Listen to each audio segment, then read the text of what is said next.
Welcome to GovCast, connecting with federal IT's top decision makers. I'm your host, Amy Kluber.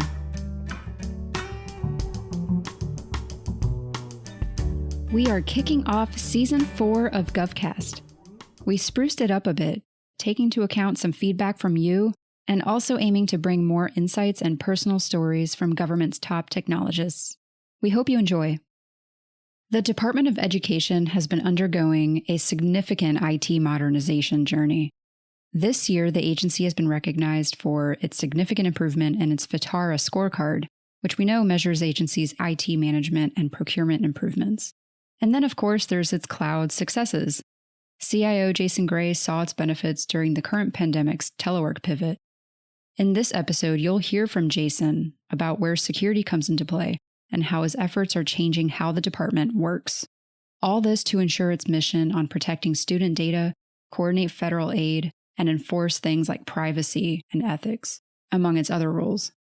You'll also hear what's ahead in 2021 as the agency continues to build on its IT improvements. Thank you to episode sponsors Dell Technologies and Caresoft.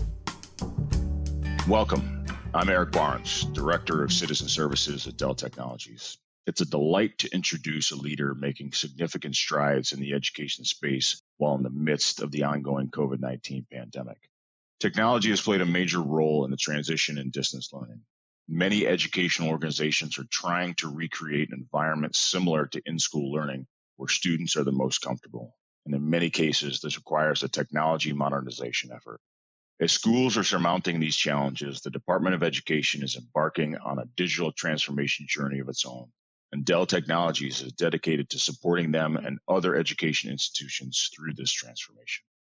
Today, we're joined by Jason Gray, CIO at the Department of Education, as he walks us through the department's accelerated timeline towards digital transformation and the impact technology has had on the transition to remote learning. Please join me and our partner Caresoft in welcoming Jason Gray.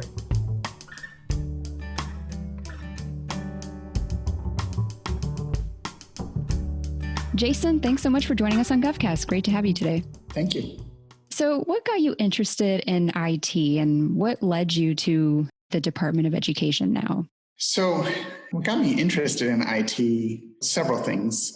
The one thing I love about IT is there's always an answer. At the foundational stage, it's a 0 or a 1, right? There's always a reason. So I love that about technology, that if something isn't working, there's always a reason why. I will share that getting into technology was not my plan. I was not thinking about it, certainly when I was younger, but took a trip to a foreign country where I was there to teach English, got stuck there, and ended up getting an offer to not pay my way back to home, but pay my way back to work off my new plane tickets. And in that process was building computer memory, putting the chips and the boards together and soldering and testing. And that I found enjoyable, had a great time to understand how it worked on a very detailed level structurally. So that kind of got me into it. But I love that there's always an answer. It's never we're not sure, we don't know why. It's we're not sure, we don't know why yet. But there's always a reason and always an answer. Interesting. So kind of going from teaching English to the IT side, that's not a natural path, I guess, to IT, which is pretty interesting. Yeah, no. And then to get to your second question about, what led me to education, I will say, as a public servant, it's always about, this is the 5th agency I've been at in government, whether it's DOD, transportation, the Veterans Administration, or Department of the Navy. It's always about the mission, right? It's about trying to be a positive change maker, a change agent to bring about a positive impact. So to me, it's about mission. When I look at going from DOD, having been in the military, it was, focused on defense. And then transitioning to the Veterans Administration, it's about caring for those who bore the battle, if you will. Transportation was about the various modes of transportation and making sure that there's good roads, safe air transportation. So it's all about the mission. And when I look at the department's mission about promoting student achievement and preparing students for global competitiveness, it's really about the mission. That's a fantastic point. And we do hear that, commonly with other CIOs across government is how the CIO really fits into that overall mission. So that kind of leads me to my next question. How does the CIO fit into the education mission? Like, what does that look like? So yeah, that's a good question. It's fascinating because I will meet with different, vendor communities and they will ask a very similar question or make a proposal for things that literally have nothing to do with anything that me or my team does. So in terms of the role of the CIO, it's a large role. There's a lot of depth and breadth in terms of the responsibilities of my team and me as a CIO as well. But operationally, it's making sure that you have devices, whether it's laptops or cell phones or printers or, mice and keyboards and those sorts of things. But that's like a really, really small component.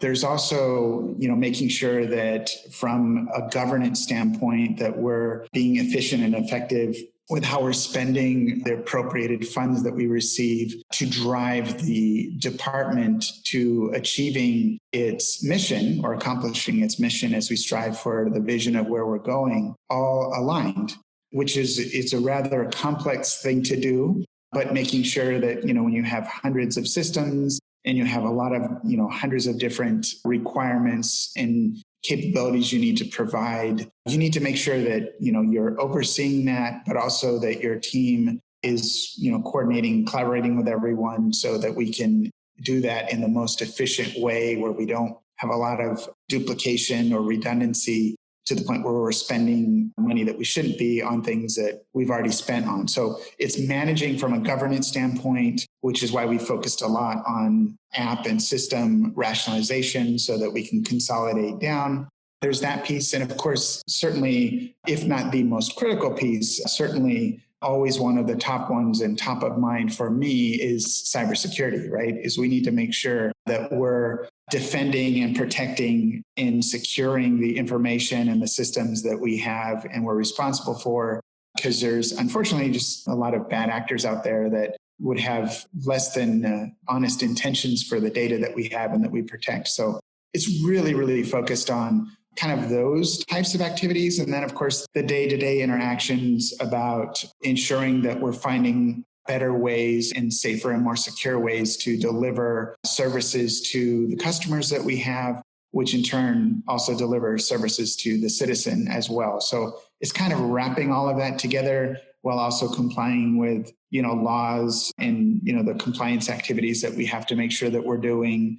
So there's a lot to it, but it's a great job. Absolutely is critical to depend on the relationships that you build with the CXO community, the chief acquisition officer, the CFO, the different leadership across the department. So it's literally, because even in the environment we're in with the pandemic, where we, had gone from around 60,000, collaboration calls a month, now we're close to 500,000 calls a month.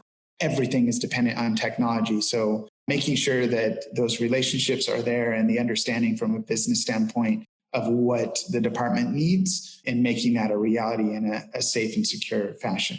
There's a lot to unpack there. And I definitely want to get into the security aspect of things in a few minutes. But first, I wanted to ask you, you mentioned some of your prior roles in the defense community. Of course, you were in private industry. Is there anything that you learned in some of your prior roles that are applicable now in the current environment at education?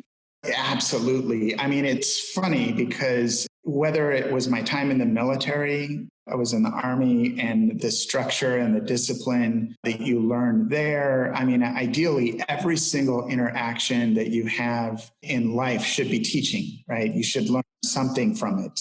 The good experiences, the not so good experiences, you should learn from them. So I would definitely say that every experience I've had, regardless of agency, and actually I send out, now they're monthly, they used to be weekly, but I send out monthly hot topics to the team of kind of to illustrate some of the lessons learned from different activities or events that go on. I will say that I remember in one of the agencies I had gone to or worked at, the importance of FISMA and how critical it is. I remember when I got to the Department of Education a little over 4.5 years ago, one of the first things I did is had the CISO at the time give a very detailed briefings on exactly what we're doing from a cyber standpoint, but also, so that everyone else would learn the importance and the value and the relevance of what we were doing as it relates to the work that they're doing. But in terms of some of the things that I've also learned,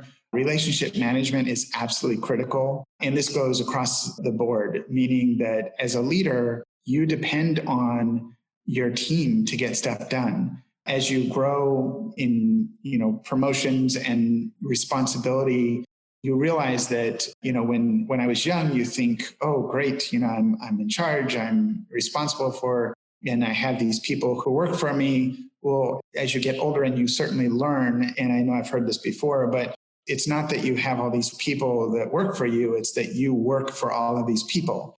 You're advocating for them, you're supporting them, you're getting them the resources and funding that they need, or the tools that they need, or the buy-in that they need. So it's really about making sure that you're taking care of your team, because as you continue to grow in, the roles that you have, you get to a point where there's so much work to be done that you as an individual can't get it all done. So you have to depend on others. It's not just your team, but even across when you're at a cabinet level agency, having relationships with the different lines of business or principal offices, as we call them here, or modes of transportation, as they call them, the Department of Transportation.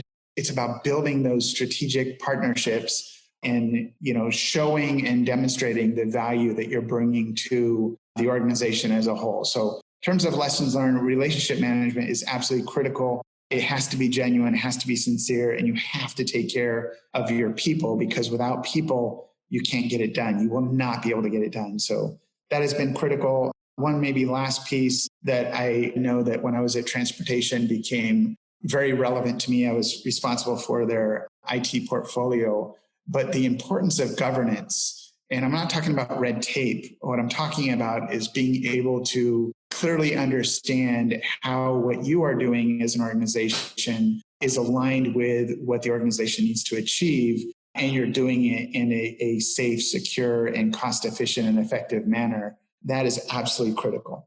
Those are fantastic points. And obviously, anyone can notice how some of this is shining through in some of the department's recent IT evolutions, especially this year. A huge part of that is the cloud. If listeners haven't read about that yet, the cloud has been a huge thing even this year for you.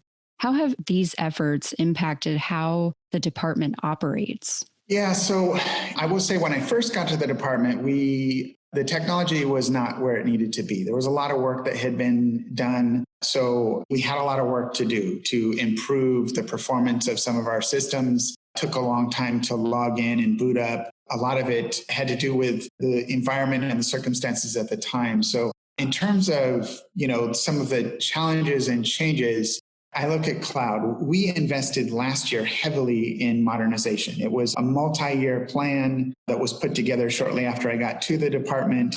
We started executing it and finished the large transformation in May of last year. And a large part of that, the department is all cloud now. And we have been. I think we had one environment that was not cloud when I got to the department, but it had already been scheduled even before I got to the department to go and transition to the cloud. But modernizing and getting us to the point where it took, 40 seconds to log into your machine, that really enabled us to pivot very quickly when we had to transition to a lot of people working from home. In terms of the cloud itself, part of the modernization effort was doing cloud rationalization, system rationalization, because while a lot of agencies were focused on cloud migration and getting to the cloud, we were already there, and it was more on how do we consolidate and slim down our footprint, not just from a cost standpoint, because you do receive some savings there, but it's more the administrative overhead of managing all of the cloud. But then another extreme value that we had literally a few months ago, we had to do a tech refresh in our largest cloud environment, and over 700 servers. We were increasing the memory, we were increasing the processing power, we were making some security enhancements, and all of that for the entire environment was done over a weekend.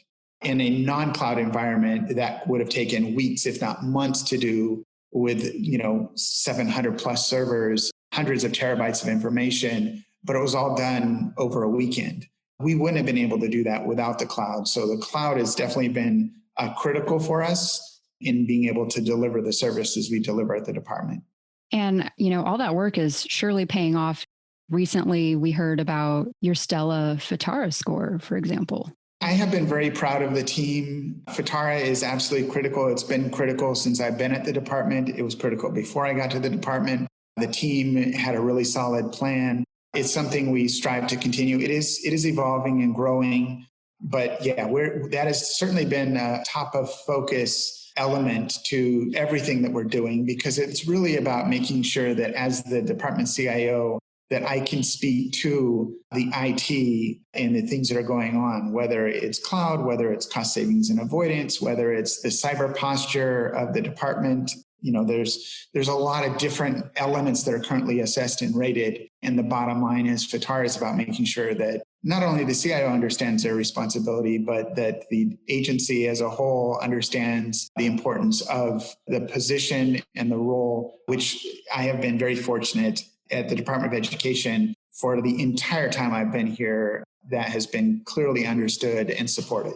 So now back to that security question. Obviously, you just outlined how much it's been a focus of yours. And considering this huge presence in the cloud, that unlocks all kinds of security concerns, especially considering the types of data the department analyzes.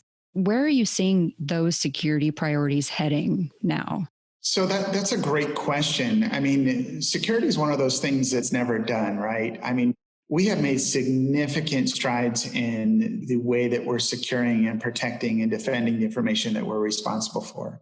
I would say one of the biggest threats, certainly in the 4.5 years I've been at the department, has been more of an insider threat versus external. But again, we have certainly focused on educating our teams, educating the employees on what their roles and responsibilities are, putting policy together to make sure that we have sound policy to hold people accountable, as well as the tools that we have, which are plentiful for sure. But in terms of going forward, my hope is that as the department continues to mature, and again, if you looked at this year's FISMA audit that just came out, you will see in all 5 of the elements or focus areas or domains of the NIST cybersecurity framework, we have made improvements in all of the subdomains, which is wonderful. So I know that we're heading in the right direction.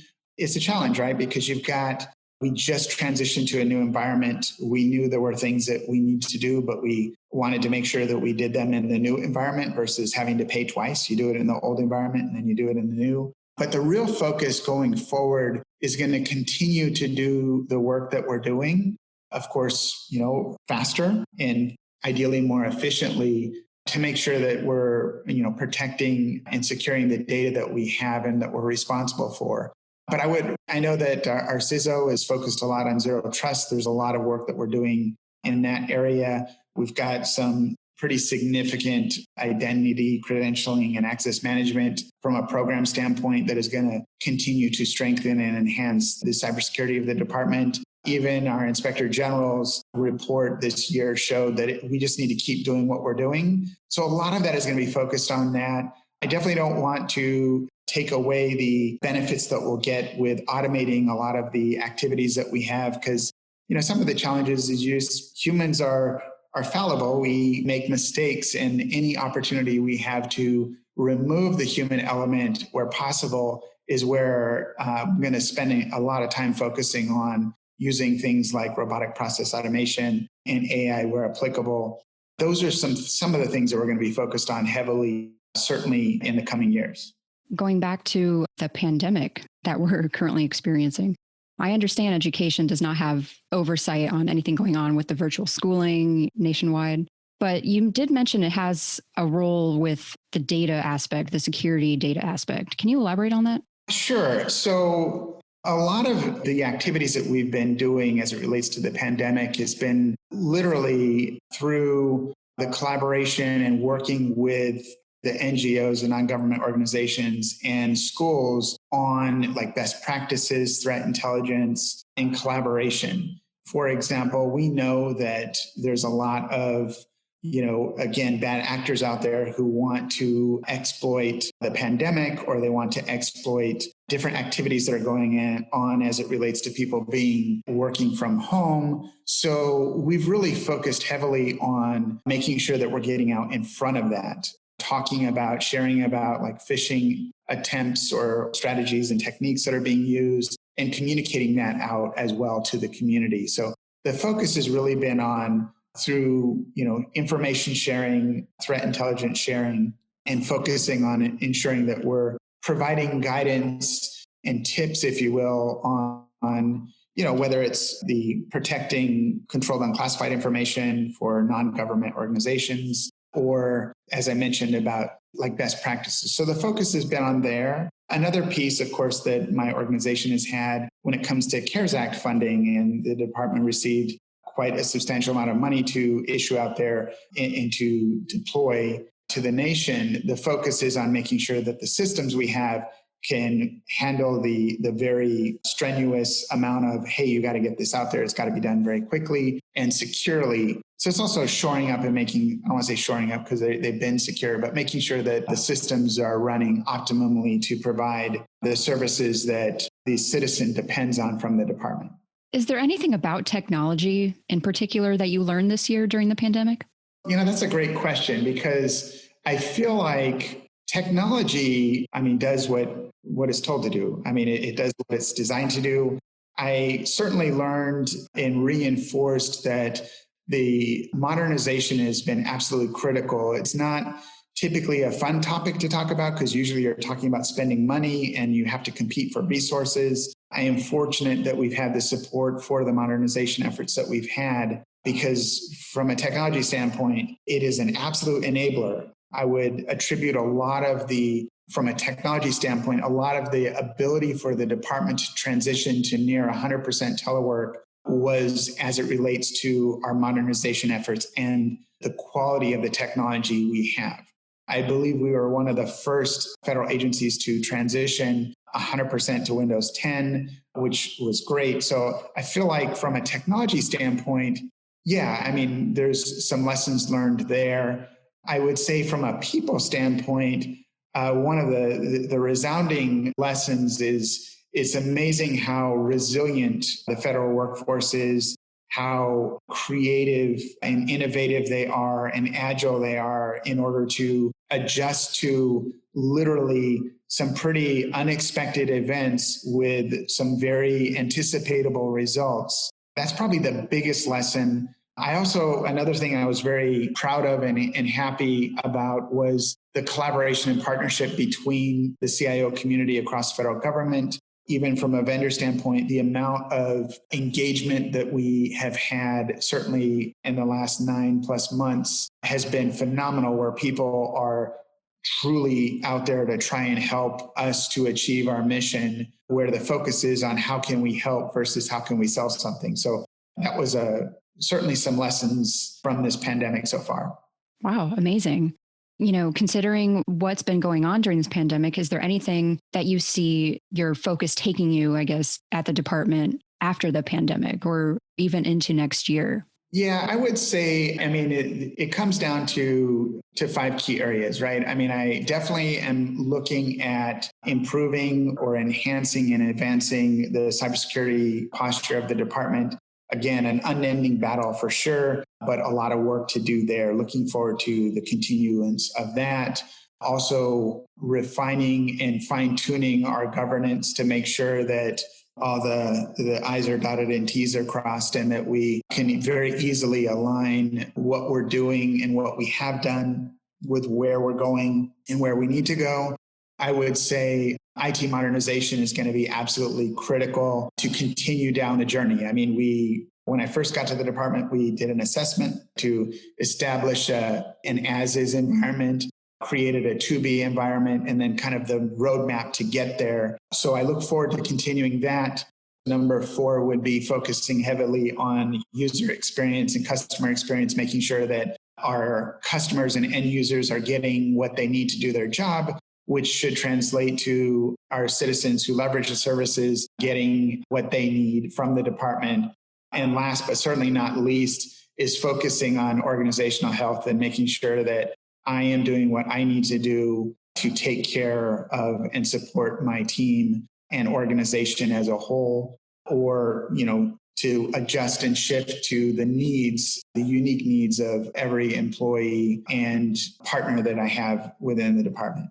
Wow, fantastic. Well, thank you, Jason, for unpacking a lot of the efforts that are underway and the things that we've been reading about that's been going on and as far as IT modernization at the department. It's been interesting to hear more from the CIO shop, what's going on. And I'm looking forward to seeing what comes out of your department in the coming future. Great. Thank you for having me. And there you have it. Security is going to have so much importance as agencies continue to unlock the benefits of cloud and emerging technologies present more opportunities to work better. But it also unlocks more opportunities for threats. Since 2016, Jason has been transforming the agency's processes and tech capabilities. As government embraces new tools, I'll certainly be interested to see how education applies them under Jason's leadership. Thanks again to episode sponsors Dell Technologies and Caresoft. Thank you, Jason, for your insights on how the Department of Education is going to remain a front runner focused on continuous transformation in the education community. Providing high quality education experiences for all students has always been a huge undertaking. Technology has played a critical role in allowing educational institutions like the Department of Education to achieve digital transformation, further supporting continued education. Dell Technologies and Caresoft are excited to continue working in partnership with organizations like the Department of Education to achieve these goals, and we thank them for the opportunity to support their mission. We also want to thank everyone for joining today's episode.